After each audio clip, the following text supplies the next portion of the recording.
Chère population de Tiasalé, chers Ivoiriens, je voudrais commencer cette prise de parole publique sur la situation qui prévaut à Tiasalé par une citation du président de la République, le président Alassane Ouattara. Il a dit, et je cite, « Pour vivre en paix, il faudrait que tout le monde soit respecté, y compris les lois. » À Tiasalé, cependant, en République de Côte d'Ivoire, le préfet du département, le préfet Bakaba Koné, piétine les lois depuis des mois, sans que personne ne le sanctionne. Parce que d'après lui-même, il est en mission pour que le 2 septembre, Assalé Tiemoko ne soit plus le maire de Tiasalé. À Tiasalé, le préfet Bakaba Koné a engagé le gouvernement de Côte d'Ivoire dans une machination contre le député maire que je suis, sans que le gouvernement, jusqu'à cette heure, ne réagisse, alors qu'il a été informé.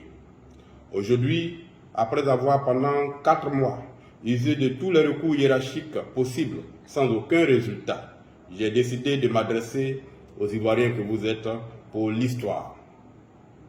Si nous ne voulons pas laisser en héritage à nos enfants une société où l'injustice et l'arbitraire, le 2 poids 2 mesures et la loi du plus fort et du plus riche seront les seules règles, nous devons tous appeler à l'application de la loi avec la même rigueur dans toutes les circonstances. Ce jour, j'ai décidé de prendre la parole publiquement, après avoir fait preuve de la plus grande patience depuis 4 mois, après avoir suivi toutes les voies légales pour vous présenter la situation dangereuse qui prévaut à Tiasalé. On dit que les préfets ne peuvent pas jouer un rôle dans l'organisation des élections. Cela n'est vrai qu'en théorie. Mais dans la pratique, un préfet conditionné, un préfet partisan et militant peut jouer un rôle majeur dans le processus électoral dans notre pays. C'est le cas du préfet de Tiasalé. Les éléments qui suivent en sont la preuve. 1. Un préfet qui participe à la transhumance des électeurs. Pendant la période de révision de la liste électorale dans la ville de Tiasalé, le préfet Bakaba Koné a joué un rôle majeur dans l'enrôlement des personnes convoyées par cars entiers dans la ville de Tiasalé. Il a donné des ordres à la police afin qu'elle mette aux arrêts le 3e adjoint au maire qui aurait tenté, d'après lui, de s'opposer au déversement des personnes convoyées dans la ville. Le préfet a demandé au maire que je suis de laisser les personnes convoyées dans la ville de Tiasalé s'enrôler et d'attendre la période du contentieux pour me plaindre. Le préfet a également donné des instructions aux policiers de ne pas répondre à la moindre instruction ni à la moindre sollicitation du maire pendant toute la période électorale, toute la période de l'enrôlement. 2. Un préfet qui piétine les lois de notre pays. Le candidat du RHDP à l'élection municipale à Tiasalé est un conseiller municipal. Mais en 5 ans, alors qu'il est chaque semaine dans la ville, il n'a jamais répondu à une convocation du conseil municipal pour participer à la moindre réunion. En 5 ans, ce conseiller municipal n'a jamais siégé. Sur la liste du candidat du RHDP validée aujourd'hui par la CEI, se trouvent 3 autres conseillers municipaux, dont un n'a participé qu'à une seule réunion du conseil municipal en 5 ans. Et les 2 autres n'ont plus remis les pieds aux réunions du conseil municipal depuis avril 2021. En application de l'article 38 de la loi de 2012 sur les collectivités, j'ai saisi le 14 juin 2022 le préfet de Tiasalé d'une requête en démission d'office contre ses conseillers qui ne siègent pas.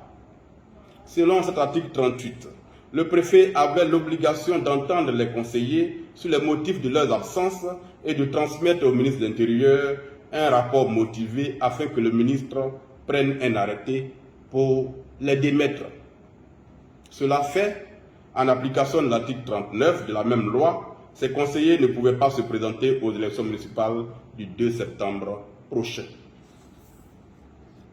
Entendre les conseillers qui n'ont pas siégé et transmettre le rapport motivé au ministre de l'Intérieur, c'est tout ce que la loi demande au préfet de faire quand il est saisi par le maire ou par le président du conseil régional.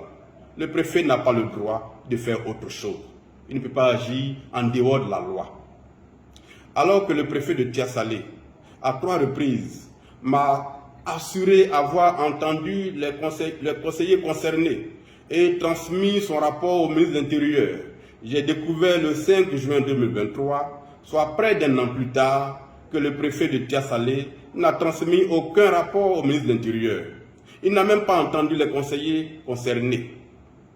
Il a donc objectivement menti, et cela à 3 reprises, à l'autorité municipale que je suis. Le 12 juin 2023, j'ai rencontré le ministre de l'Intérieur en compagnie de 3 de ses collaborateurs.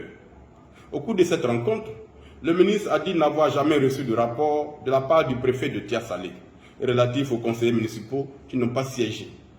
Le 14 juin 2023, j'ai écrit au préfet afin qu'il me remette une copie du bordereau de transmission au ministre de l'Intérieur de son rapport qu'il prétendait avoir transmis. Il n'a donné aucune suite à ma requête jusqu'à ce jour. Le 26 juin, j'ai saisi par écrit le directeur général de la décentralisation et du développement local, aux fins d'inviter par écrit le préfet de Tiasalé à transmettre son rapport relatif à ma requête au ministre de l'Intérieur afin que la procédure qu'il a bloquée pendant plus d'1 an suive son cours et qu'il arrête de piétiner la loi de la République. Le directeur de la décentralisation a écrit au préfet de Tiasalé et m'a informé par écrit de la transmission de cette correspondance.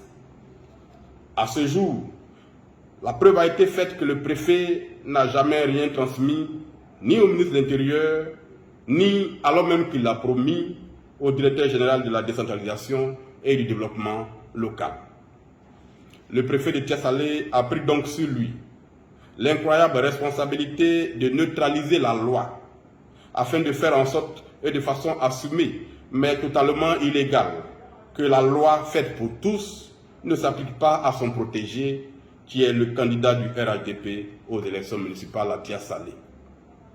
Résultat de cette illégalité, ce conseiller municipal qui, en 5 années consécutives, n'a participé à aucune réunion du conseil municipal, et les autres conseillers municipaux de sa liste qui n'ont pas siégé, ont vu leur candidature validée par la CEI centrale. Par conséquent, la liste au municipal du candidat du RHDP est la liste de ceux qu'on peut qualifier de personnes au-dessus des lois en Côte d'Ivoire. J'observe que devant cette forfaiture, le préfet de Tiasalé, qui en est l'instigateur conditionné, n'a pas été sanctionné par la tutelle. Je ne proteste pas contre ces agissements illégaux du préfet de Tiasalé parce que j'aurais peur d'affronter le candidat du RHDP au municipal. Non, je n'ai pas peur de ce candidat. Ce n'est pas un homme nouveau et je l'ai déjà affronté à 2 reprises dans les élections à Tiasalé ici. Je proteste parce que l'arbitraire et le 2 poids 2 mesures ne doivent pas devenir une norme dans notre pays lorsque le fautif est estampillé RHDP. Et donc la loi s'arrête à sa porte. Cela n'est pas acceptable. À Agoville, pour les mêmes faits, le conseiller régional Mbo le matin n'a pu se présenter pour les élections régionales à venir parce que la loi lui a été appliquée intégralement. À Agoville, le préfet de région, préfet du département d'Agoville, a fait son travail et la loi a été appliquée. À Tiasalé, le préfet et le candidat du RHDP sont au-dessus des lois. Et ce n'est pas acceptable. Quelqu'un qui refuse de siéger pendant 5 ans sans aucun motif ne peut être candidat à l'élection qui suit parce qu'il n'a aucun respect pour les populations qui l'ont désigné comme conseiller municipal. C'est ce que dit l'article 39 de la loi sur les collectivités territoriales. Et la loi est dure, mais c'est la loi. Elle doit s'appliquer avec la même rigueur à ceux qui sont au pouvoir comme à ceux qui sont dans l'opposition. Elle doit s'appliquer avec la même rigueur à ceux qui sont pauvres, donc faibles, comme à ceux qui sont riches, donc forts. C'est ce que recouvre la notion d'état de droit.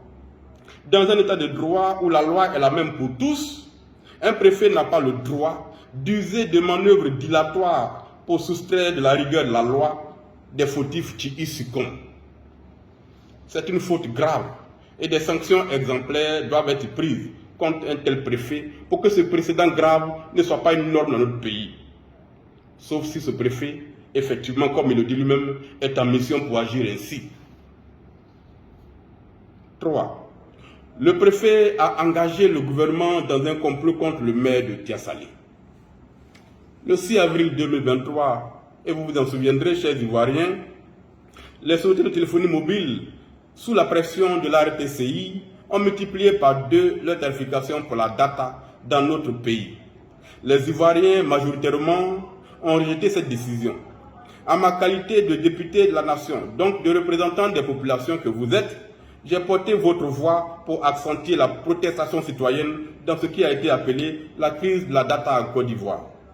Je ne savais pas qu'en agissant ainsi, qu'en accomplissant mon devoir de député, j'avais signé, selon le préfet de Tiasalé, mon arrêt de mort politique.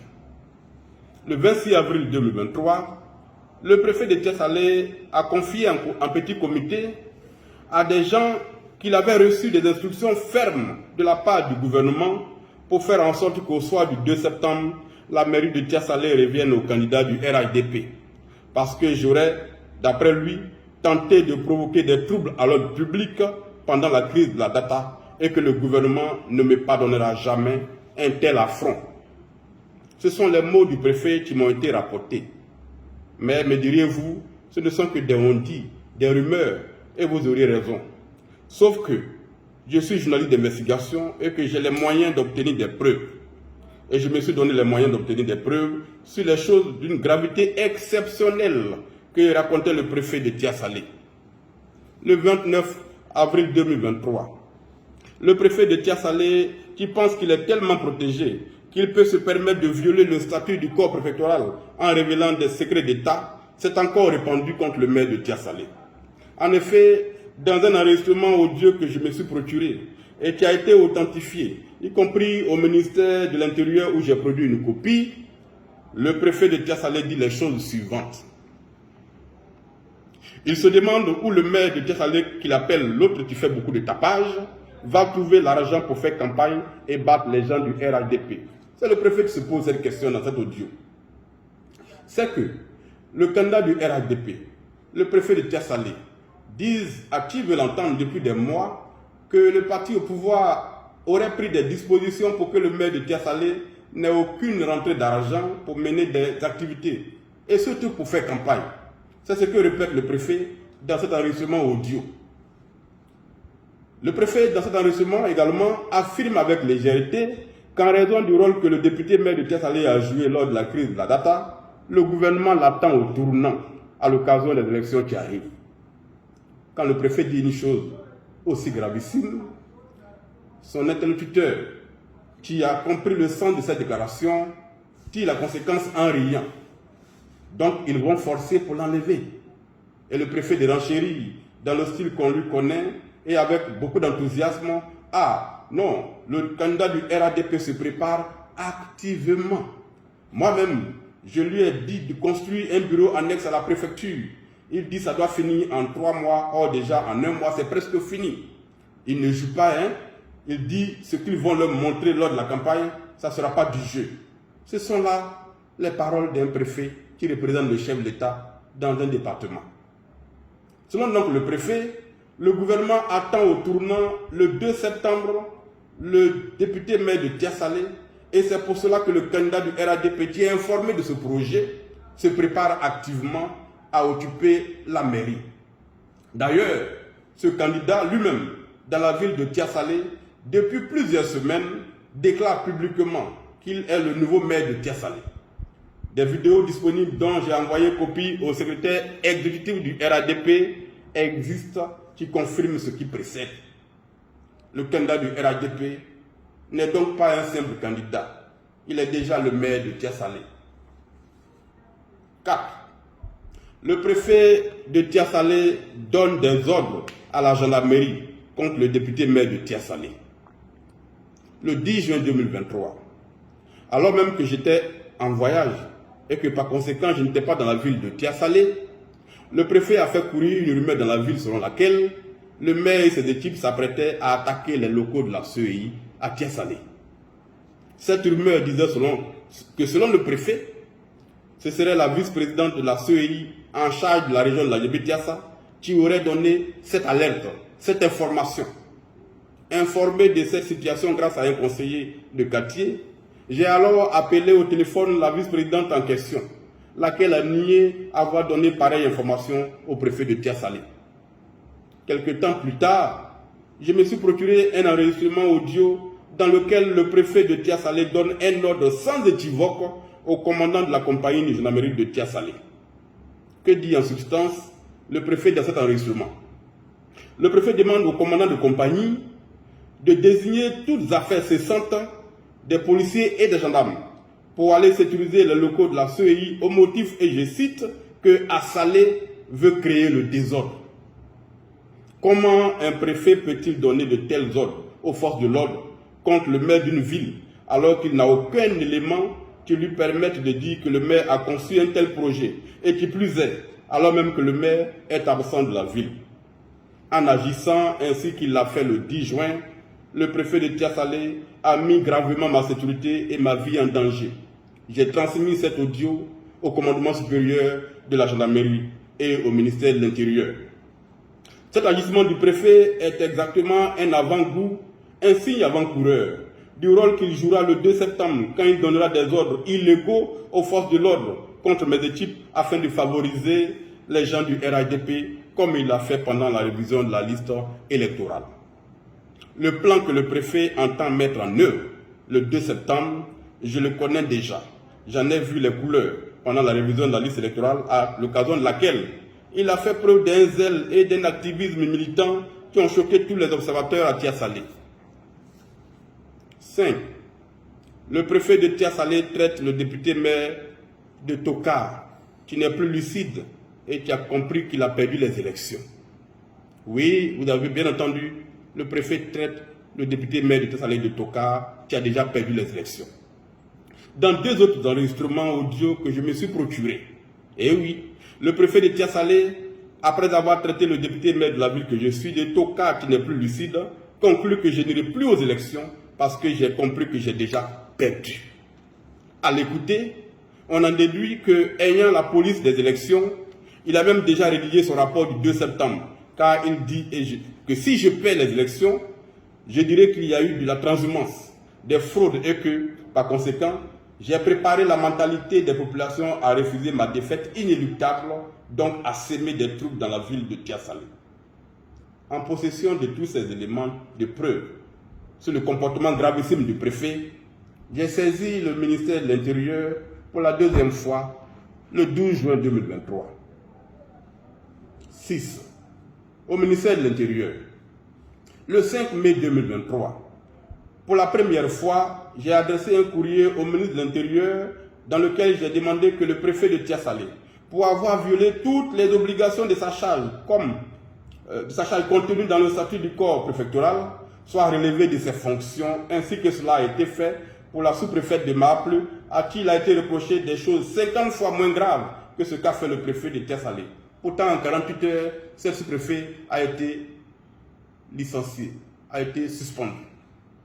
À la suite de ce courrier du 5 mai, puis celui du 12 juin, j'ai transféré au ministère de l'Intérieur tous les enregistrements audio, plus des preuves écrites de ce que le préfet de Tia-Salé est devenu le directeur de campagne officiel du candidat du RADP et donc est devenu mon premier adversaire politique puisqu'il représente l'État de Côte d'Ivoire dans la ville de Tia-Salé.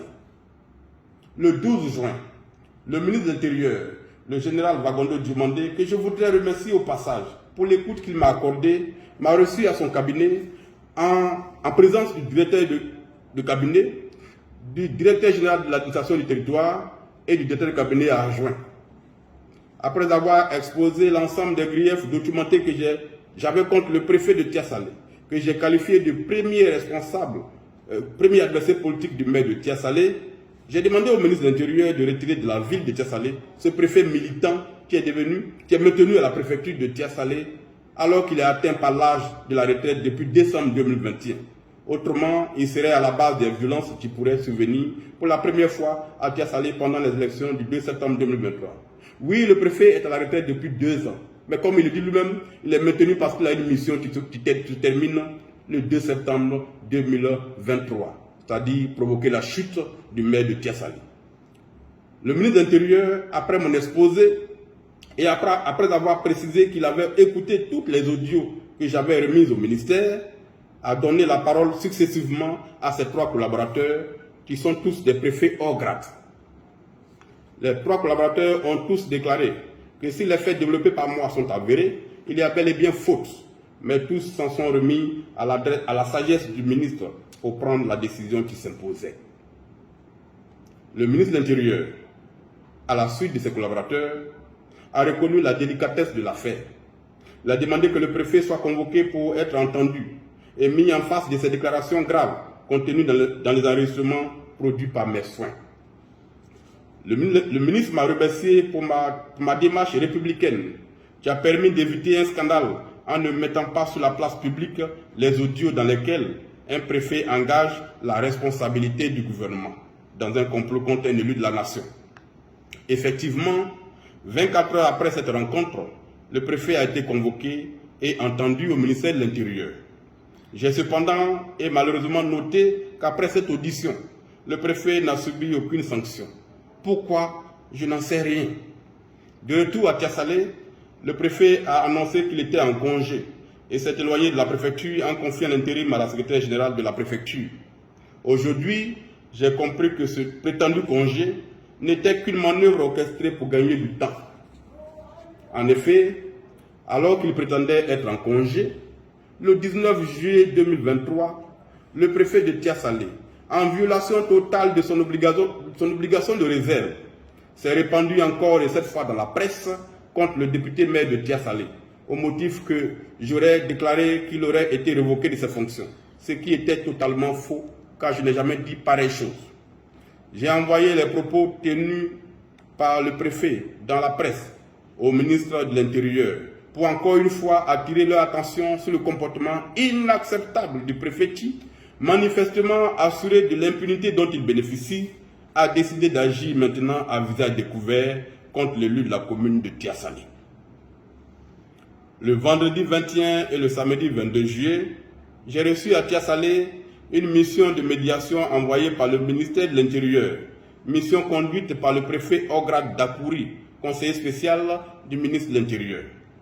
Cette mission avait pour objectif, je l'ai compris plus tard, de me convaincre de laisser tomber l'affaire et de me réconcilier avec le préfet, malgré toutes les fautes graves qu'il avait commises et continuait de commettre.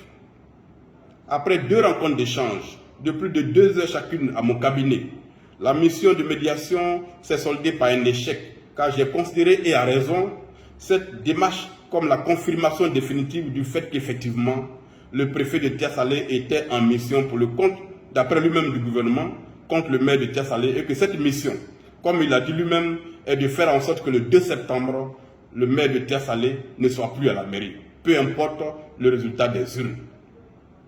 J'ai donc prié le préfet d'Akouri, chef de la mission, d'informer M. le ministre de l'Intérieur que si, au 31 juillet 2023, le préfet de Tiasalé n'avait pas été retiré de cette ville, je prendrai publiquement la parole pour m'adresser à l'opinion nationale et internationale. Et je mettrai sur la place publique les audios à ma possession pour que les Ivoiriens comprennent la machination en cours en ce moment à Tiasalé et dont l'objectif final est d'opérer un braquage électoral dont la charge a été confiée au préfet de Tiasalé. Chère population ivoirienne, je ne sais pas à ce jour, bien que j'ai des indices, qui dans le gouvernement ivoirien a mis en mission le préfet de Tiasalé ainsi qu'il le dit lui-même contre l'élu que je suis. Je ne sais pas qui exactement dans le gouvernement a dit au préfet que le gouvernement attend au tournant le maire de Tiasalé le 2 septembre parce qu'il a défendu les Ivoiriens pendant la crise de la data. Je n'engage donc pas tout le gouvernement dans cette affaire. C'est pour cela qu'après le ministre de l'Intérieur, j'ai écrit au Premier ministre le 19 juin 2023, puis après au président de la République le 5 juillet 2023, au fin d'appeler leur attention sur la situation qui prévaut à Tiasalé, situation objectivement orchestrée par le préfet et qui pourrait déboucher sur de graves violences à l'occasion des élections à venir. Je n'ai pas eu à ce jour, ni de la part de la primature, ni de la part de la présidente de la République, une suite à ces courriers. Je n'en tire cependant aucune conclusion hâtive. Ils n'ont peut-être pas eu écho de ces courriers. Tout est possible. J'appelle donc le gouvernement de Côte d'Ivoire à faire en sorte que toute la lumière soit faite sur cette affaire, pour que le préfet de Tia-Salé dise quelle autorité dans le gouvernement l'a mis en mission contre le député maire Assalé Tiemoko, au motif que ce dernier a défendu les populations ivoiriennes contre les agissements des multinationales du secteur de la téléphonie mobile. En attendant cela, et vu que le temps passe et que malgré les évidences et les preuves, rien n'est fait pour appliquer la loi au préfet de Tia-Salé, j'ai décidé d'ébruiter l'affaire, de diffuser les audios pour ma propre sécurité, car je ne me sens plus en sécurité ni à Tia-Salé ni à Abidjan avec un préfet qui peut se permettre de donner des ordres mensongers aux forces de l'ordre. Autre élément à verser à cette affaire et qui peut avoir un lien avec ce qui se passe à Tia-Salé, c'est que, à l'affichage de la liste électorale provisoire, mes équipes et moi avons découvert que des individus de nationalité étrangère, connus notoirement comme tels à Tia-Salé, se sont retrouvés pour la première fois sur la liste électorale de la commune de Tia-Salé. J'ai personnellement enquêté et documenté des cas de fraude avérés sur la nationalité ivoirienne et, déférant au commandement de la loi en ma qualité d'officier de police judiciaire, ainsi que cela est prévu par les articles 27 et 31 du Code de procédure pénale, j'ai saisi le substitut du procureur de la République près la section du tribunal de Tia-Salé d'une dénonciation pour fraude sur la nationalité ivoirienne.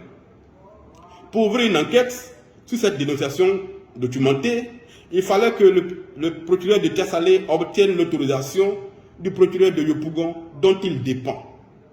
Cette autorisation ne venant pas, le 19 juin, j'ai dénoncé les mêmes faits au procureur de Yopougon, lequel m'a fait l'honneur de me recevoir le 24 juin pour m'informer qu'il avait besoin de l'autorisation du ministre de la Justice avant d'autoriser à son tour le substitut de Tia-Salé à ouvrir une enquête pour entendre les fraudeurs présumés. Cette autorisation du ministre de la Justice ne venant pas également, j'ai écrit directement au ministre de la Justice le 5 juillet et je lui ai produit des éléments indiscutables de fraude sur la nationalité ivoirienne à Tia-Salé. À ce jour, le ministre de la Justice n'a donné aucune suite à ma saisine. Il le fera peut-être un jour pour qu'une enquête soit ouverte sur ces fraudes présumées. Devant le silence du ministre, cependant, j'ai requis à mes frais les services d'un commissaire de justice au fin de saisir la section du tribunal de Tia-Salé d'une procédure en citation directe contre les fraudeurs présumés, dont certains sont dans l'équipe de campagne du candidat du RADP et sont même présidents de section de base du RADP Tia-Salé, pour qu'ils soient interrogés sur les conditions dans lesquelles ils ont pu se faire délivrer la carte d'identité nationale ivoirienne. La première audience après cette saisine est fixée pour le 18 octobre prochain parce qu'entre-temps, les vacances judiciaires sont intervenues. En attendant cela, le 2 septembre, ces personnes soupçonnées d'avoir fraudé sur la nationalité ivoirienne, ou plus précisément, qui ont fait de fausses déclarations pour se procurer des documents d'identité ivoiriens et qui se sont inscrits sur la liste électorale de la commune de Tia-Salé en toute fraude de la loi, iront voter alors qu'ils n'en ont pas le droit, parce que le ministère n'a pas encore réagi pour que la loi s'applique à eux. J'observe qu'alors qu'on poursuit à grande publicité des personnes pour fraude sur des passeports ivoiriens à Tia-Salé, les fraudeurs sont à la fête, car se sentant protégés. Pourquoi le ministère de la Justice garde le silence sur cette affaire? Demain peut-être, on saura la vérité. C'est pour tout ce qui précède et qui me chagrine énormément, qui apparaît comme le resserrement jour après jour de l'étau de la puissance publique contre un élu, que j'ai décidé de parler publiquement pour ma propre sécurité, mise en danger par un préfet au-dessus des lois. Chers Ivoiriens, chère population de Tia-Salé, voilà pour les faits. Mais cette prise de parole devient longue et il me faut la conclure. Le 31 juillet, en prélude à cette prise de parole, j'ai organisé une série de rencontres à Tia-Salé. J'ai reçu et informé les chefs des villages de la commune de tout ce qui précède. J'ai reçu et informé les conseillers municipaux de cette situation. J'ai reçu et informé les chefs de communauté de Tia-Salé de ce complot en cours d'exécution et dont le préfet est le maître d'ouvrage. J'ai reçu et informé les membres de l'association des pasteurs évangéliques de Tia-Salé de la guerre menée contre un élu pour avoir défendu les Ivoiriens. J'ai échangé également dans la soirée du 31 juillet avec les imams et le curé de l'église catholique de Tia-Salé. Conclusion. Selon le préfet de Tia-Salé, au motif que j'ai défendu les Ivoiriens pendant la crise de la data, le gouvernement m'attend au tournant le 2 septembre et il sera fait usage de tous les moyens pour qu'il me soit retiré la légitimité qui me permet de parler au nom des populations de Côte d'Ivoire. Après la mairie qu'ils veulent récupérer par tous les moyens, ce sera comme ils l'ont déjà annoncé sur le terrain, les législatives. Aujourd'hui à Tia-Salé, sous la protection du préfet qui harcèle les forces de l'ordre par des coups de fil incessants, le candidat du RADP se permet tout. Il dit qu'il est le nouveau maire en exercice de la ville et il le dit publiquement au cours des cérémonies. Il tente de corrompre mes collaborateurs en leur proposant de l'argent, en leur promettant des promotions dans l'administration. Je l'ai même interpellé par écrit de cette façon de faire. Il a envahi la ville avec des pancartes de campagne, distribué des t-shirts de campagne marqués élections municipales 2023 et déjà portés par les militants du RADP à Tia-Salé. Ces équipes parcourent les domiciles dans la ville pour y récupérer, y compris par la menace, les cartes d'électeurs et les cartes d'identité de nombreuses populations, tant dans la ville que dans les villages. Tout cela se passe sous les yeux du préfet, qui cautionne tout, puisqu'il est le maître d'ouvrage de l'opération dégagée à Salé Timoko par tous les moyens le 2 septembre. La CEI de Tia-Salé est désormais dirigée par un collaborateur du candidat du RADP, ex-président de l'association des enseignants RADP de Tia-Salé. Pendant la période de la révision de la liste électorale, alors que ce président militant remettait chaque soir les statistiques des personnes enrôlées au candidat du RADP, jamais il n'a accepté de remettre copie de ces statistiques au maire de la ville. J'ai été voir le préfet à son cabinet pour lui exposer cette situation. Le préfet n'a donné aucune suite et je n'ai eu aucune statistique de l'enrôlement jusqu'à la fin du processus. Le 23 janvier 2023, j'ai saisi le président de la commission électorale indépendante à Abidjan de cette flagrante collusion entre le bureau de la CEI Tia-Salé et le candidat du RADP. Cette collusion entre les deux entités a permis le recrutement à 100% de militants du RADP pour la révision de la liste électorale. Tous les jeunes non marqués RADP qui ont déposé leur candidature n'ont pas été retenus. C'est exactement ce qui va se passer, ce qui va se faire encore le 2 septembre pour la désignation des responsables des bureaux de vote, qui seront essentiellement, et sauf miracle, des enseignants estampillés RADP, comme c'est le cas ici à Tia-Salé. Chère population de Tia-Salé, chers Ivoiriens, les questions qui se dégagent de tout ce qui précède sont les suivantes. 1. Est-ce que je devrais aller à cette élection en sachant que la décision a été prise par le gouvernement selon le préfet pour que je ne sois plus le maire de Tia-Salé le 2 septembre? 2.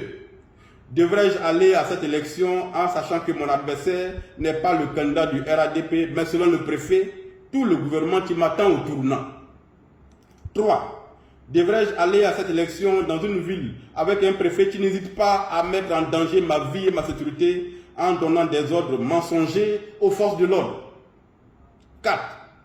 Devrais-je aller à cette élection en sachant que le préfet a déjà rédigé son rapport du 2 septembre en disant déjà que j'ai préparé les mentalités des populations à refuser ma défaite et que je serai par conséquent responsable des violences qu'ils vont eux-mêmes orchestrer? Chers Ivoiriens, chère population de Tia-Salé, ma réponse à ces questions inquiétantes est la suivante. Oui, j'irai à cette élection. Oui, j'irai à cette élection. Peu importe ce qui va se passer le 2 septembre. Et cela pour une seule raison. Je me suis engagé en politique pour servir la cause du peuple, pour défendre le sort du peuple, pour lutter contre l'arbitraire et l'injustice. Je fais cela depuis l'université, depuis 2007, et je ne vais pas changer.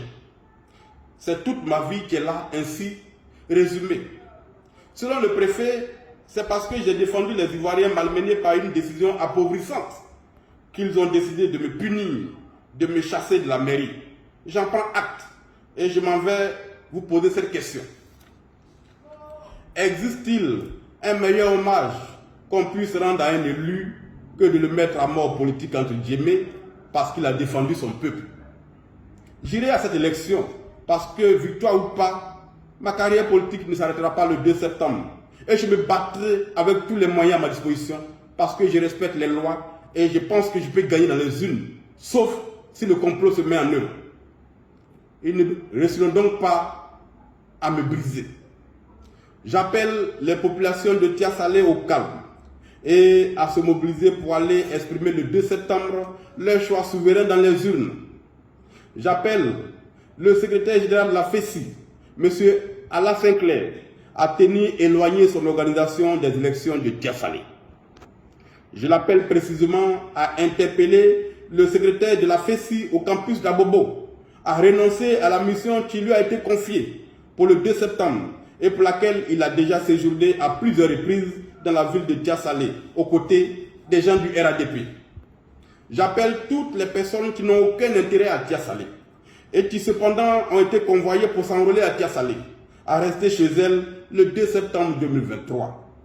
La nouvelle Côte d'Ivoire pour laquelle nous nous battons ne se construira pas avec des dirigeants locaux désignés par des mercenaires électoraux et qui n'auront donc aucun compte à rendre aux populations qu'ils veulent gouverner.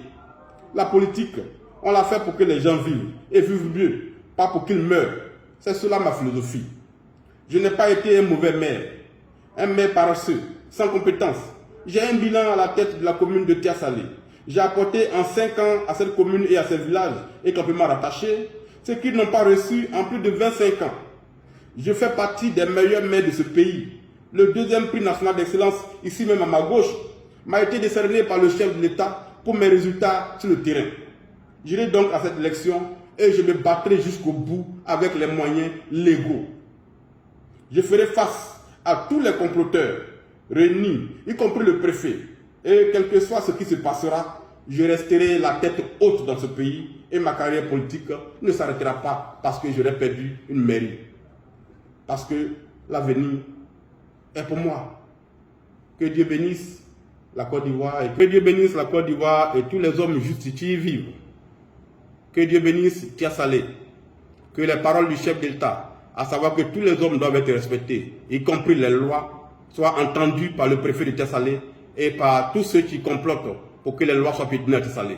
Quand le chef de l'État s'adresse à son peuple, ce qu'il dit doit être appliqué. Et en tant que républicain, j'invite tout le monde à faire respecter les lois. À Tia-Salé, le préfet ne peut pas être au-dessus des lois.